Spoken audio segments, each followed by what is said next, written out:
Hello, hello, hello! In today's video talaga naman, may bago tayong jujutangan. Nakakaloka. Nakita ko lang to sa newsfeed ko sa Facebook. Talaga may nag-post sa isa sa mga grupo. Sa Facebook na Go Time Community. Yes! Sa Go Time meron na silang bagong jutangan. Ang tinatawag nilang More Time.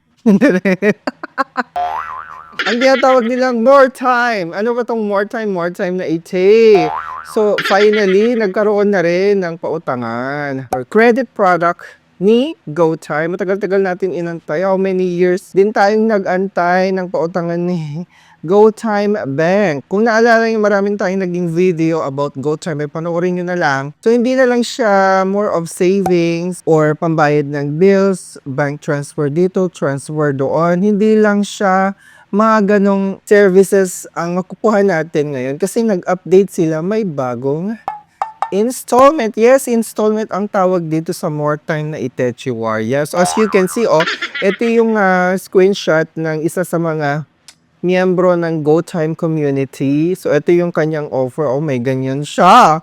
And then, di ba may mga ganyan siya notification sa kanyang app niya. Pero pagtingin ko sa aking app, wala pa akong ganite. So, alamin natin paano ba tayo magkakaroon ng ganyan, Team Marcos. And of course, let's go ahead and himay-himay muna ang kanyang feature. Okay, so nandito ako ngayon sa website ng GoTime Bank kasi wala akong makitang any detalye or information about that more time installment na yan sa app. Kasi nga wala pa sa akin doon sa app ko.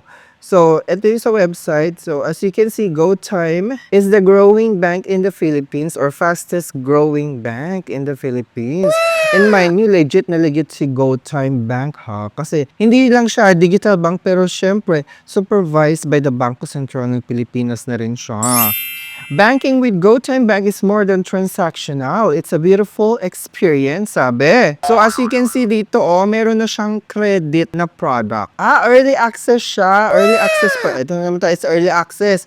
So, early access siya. So, you can split big purchases into multiple installments simply by paying via QRPH on GoTime Bank app. Okay. Sabi ko sa inyo, more installment or buy now, pay later siya, Mima. So, alamin natin ang kanyang pagkakakilanlan. So, ito yung nasa website nila. Borrowing made light. Pay in 4 easy installments with low fees. Ay! Tumataray na rin si GoTime Bank. Okay. Scan now, pay later. Ayan na nga. So, bumabay now, pay later ang peg niya. So, more time, let's active GoTime Bank users to scan QR page to pay in store or online and choose to split the total amount on up to 4 light payments. So, ayun na nga, ito yung overview ng pag-split. Pag-split mo ng purchases, Mima. Split your purchases from our partner stores into 4 light payments. So, pwedeng, ayan payment 1, ano yung 25%? 25% yun yung pinaka mo, monthly installment or down payment mo, yun ba yan?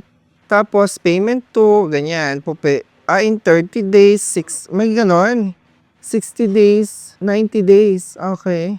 Well, check natin na mabuti kasi nga, medyo pa ako. Lutang pa tayo when it comes to this product nila kasi bago pa lang. Hindi ko alam kung ngayon lang siya na-release. Ano ngayon? March? Ano ngayon? March? Bilis! March 14 ba ngayon? 13. Mga March 13, hindi ko alam kung kailan siya nailabas, pero pag-check ko kanina nga, kakapost lang kanina, March 13 sa Facebook. Yung sa GoTime community, may nag-share na isang miyembro doon. So, go buy yourself more time, sabi niya. Only pay 1/4 of the cost of your purchase upfront and pay the rest on deferred monthly payments. O yun nga, installment nga siya. Divide the cost, multiple the ease. Your monthly payments get automatically deducted from your GoTime Bank account balance. So you don't have to keep tabs of your due dates. Okay? Plus, with low fees daw siya, paying back what you borrowed is designed to feel light. Ang taray! So anyways, papaano yan? Ito yung mga popular questions or frequently asked questions. How do I activate more time, Team Marco? So ito na nga. Currently, select GoTime Bank users can access the new pay later. So ibig sabihin, mga pala, selected pa lang. Eh, lagi kong ginagamit ang GoTime. Baka naman GoTime. Kasi every time na mag-grocery ako, mas ginagamit ko kasi nakaka-earn ako ng points. Nakakaloka, di ba? At saka ang dami ko na rin points na na-earn sa kanya, which is convertible naman siya into cash on Taray. And may mga free bank transfer kasi siya. So, dito ko ginagawa lahat.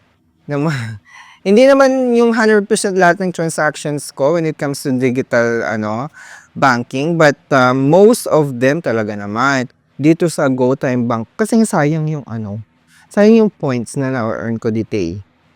Okay, once activated, you'll be able to shop and split your purchases into 4 easy installments based on your credit limit. To help you maximize the value of your credit limit, we may ask for additional information. So be sure to complete your profile to enjoy all the benefits. Okay, and then, how do I pay and track my installments naman? You can easily track your installments by visiting your More Time dashboard where you'll see all purchases and payments in real time. Access it anytime for an up-to-date view of your installments. To pay your installment, you just need to fund your GoTime Bank tapos ma-auto-deduct na doon. So, nandun na yung ADA, automatic debit arrangement. Diba?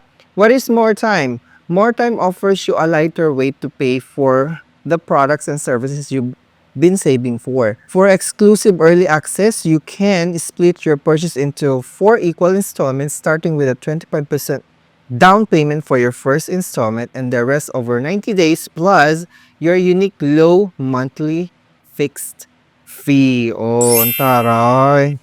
So, may siya, 25% down payment siya. So, yan? Pero i-check natin yan kapag nagkaroon na tayo ng offer din. How much is the minimum and maximum transaction? You can use More Time for any purchase with a minimum amount of 1,500 pesos and a maximum amount of your available credit limit. So, based on the credit limit na nakikita natin dito, dun sa shinare ng isa sa mga member dun sa GoTime community, meron siyang up to 50,000 pesos credit limit. So, ibig sabihin, up to 50,000 pesos credit limit ang pwedeng ma-offer ni More Time. O, diba? Antayin natin ang offer ko. Baka mabigla tayo. Charet! Baka mamay mag 1 million sa...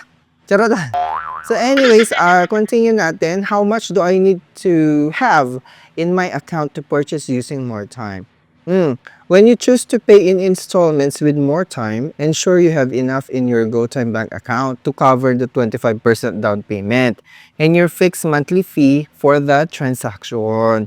Okay, so make sure na talaga enough yung funds mo, yung kaperahan mo dun sa GoTime Bank app mo para naman dun na i-deduct yung 25% down payment at saka yung monthly fee mo. So, papaano yan? How do I pay the monthly installments?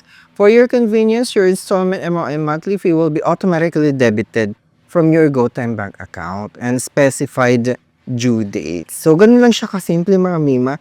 Tapos, ang tip nila, to keep track of your payments daw, you can go to More Time dashboard to view your loan schedule and use features like save due dates to calendar or auto deposit.